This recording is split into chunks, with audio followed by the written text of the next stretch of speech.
So if we're talking about the history of Linux, right, it starts with this guy, Linus Torvalds. You probably are familiar with this post to Usenix, right, just a hobby, won't be big and professional like GNU. What you might not know is he originally thought Linux was too egotistical. He was going to call it FreeX, which is a portmanteau of free, freak, and X. I think he made a good choice calling it Linux. So moving on to 1992, this is the first GPL release, and a lot of people don't know that Linux initially wasn't under a GPL license. It was under a custom license that had some commercial restrictions on it, and when he changed it to the GPL, that's when you're starting to see your first distributions, and the next year, in fact, you get Slackware and Debian still going. And that year, we also get 100 developers, so you're seeing the uptake of Linux pretty quickly right from the beginning. Now, in 94, you get the 1.0 release, and this is when Linus felt that all components of the kernel were kind of fully matured. But keep in mind, these are still early days. The only machines supported are single processor i386 computers. A year later, you get the 1.2 release, and through some outside contributions, you get some additional architectures that are being supported. In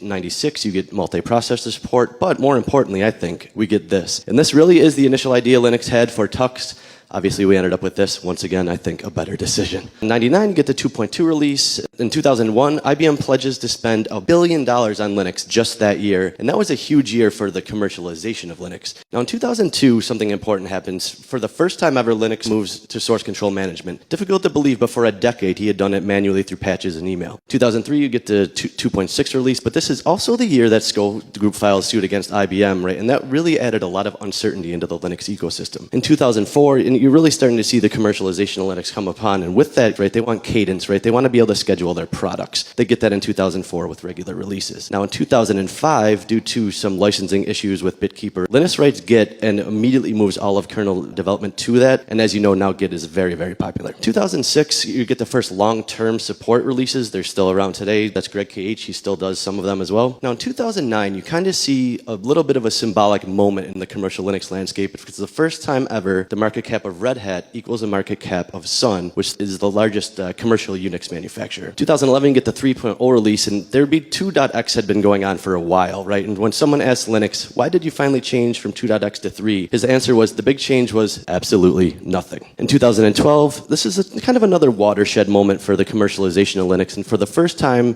Linux server revenue sales equal that of the entire rest of the Unix market combined. I was a little surprised it was this late, to be honest.